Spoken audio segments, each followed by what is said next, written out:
Team India T20 world cup గెలిచిన తర్వాత India today కాన్క్లేవ్‌లో పాల్గొన్న సంజు శాంసన్ మరియు అభిషేక్ శర్మ ఆసక్తికర విషయాలు పంచుకున్నారు. ఈ సందర్భంగా సంజు శాంసన్ మాట్లాడుతూ సంజు మరియు అభిషేక్ శర్మ మధ్య ఉన్న ఓపెనింగ్ పార్ట్నర్‌షిప్ గురించి సరదాగా వ్యాఖ్యానించారు. సాధారణంగా ఇద్దరు ఆటగాళ్ల జోడీని ఐస్ అండ్ ఫైర్ అని అంటారు. కానీ మా జోడీ మాత్రం ఐస్ అండ్ ఫైర్ కాదు, ఫైర్ అండ్ ఫైర్ అని సంజు శాంసన్ నవ్వుతూ అన్నారు. కొన్ని మ్యాచ్‌ల్లో అభిషేక్ శర్మ ఫైర్ అవుతాడు, కొన్ని మ్యాచ్‌ల్లో నేను ఫైర్ అవుతాను.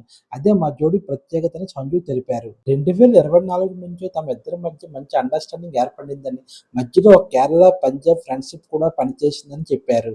మేము ఆటను చాలా సింపుల్‌గా తీసుకుంటామని, ఏ విషయాన్ని ఎక్కువగా కాంప్లికేట్ చెయ్యమని సంజు తెలిపారు. మ్యాచ్ సమయంలో కూడా చాలా సింపుల్‌గా మాట్లాడుకుంటామని, అభిషేక్ బంతి ఎలా వస్తుందని అడిగితే బంతి బాగా వస్తుంది, సిక్స్ కొట్టని చెబుతానని నవ్వుతూ అన్నారు. ఇంకా అభిషేక్ శర్మ గురించి సంజు సరదాగా మాట్లాడుతూ మా టీంలో ఇప్పుడు నిజమైన సూపర్ స్టార్ అంటే అభిషేక్ శర్మనే అని అన్నారు. మేము ఎక్కడికి వెళ్ళినా అభిమానులు బస్సు దగ్గరికి వచ్చి అభిషేక్ అభిషేక్ అని అరుస్తుంటారని సంజు అన్నారు. అభిషేక్ పాపులారిటీ చూసి కొంతమంది టీమ్మేట్స్ కూడా కొంచెం జెలస్ అయ్యేవారని సరదాగా వ్యాఖ్యానించారు.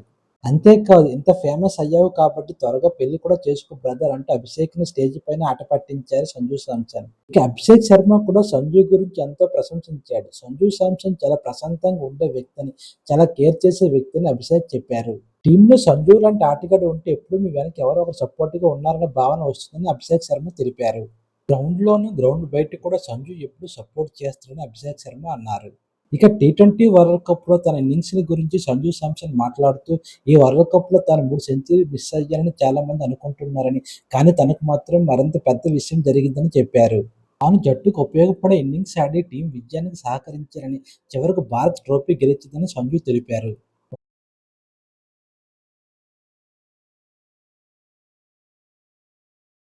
కానీ బ్యాటింగ్ చేస్తున్న సమయంలో సెంచరీ గురించి కాకుండా ప్రాసెస్ ఫాలో అవ్వాలని తనకు తాను చెప్పుకున్నానని వివరించారు. తాను మొదటి నుంచి సెంచరీ చేయాలనే ఆలోచనతో కాకుండా తన ఆటను సహజంగానే ఆడుతూ జట్టుకు ఉపయోగపడాలని మాత్రమే చూశానని సంజు తెలిపారు. ఐపీఎల్ గురించి కూడా సంజు ఆసక్తికర వ్యాఖ్యలు చేశారు. తనకు మహేంద్ర సింగ్ ధోనీపై ఎంతో గౌరవం ఉందని చెప్పారు. మహీబాయ్‌తో కలిసి ఆడే అవకాశం రావడం చాలా ఆనందంగా ఉందని, అదేవిధంగా చాలా ఎగ్జైటివ్‌గా ఉందని, ఐపీఎల్‌లో చెన్నై సూపర్ కింగ్స్ కోసం ఆడడం చాలా ప్రత్యేకమని సంజు తెలిపారు.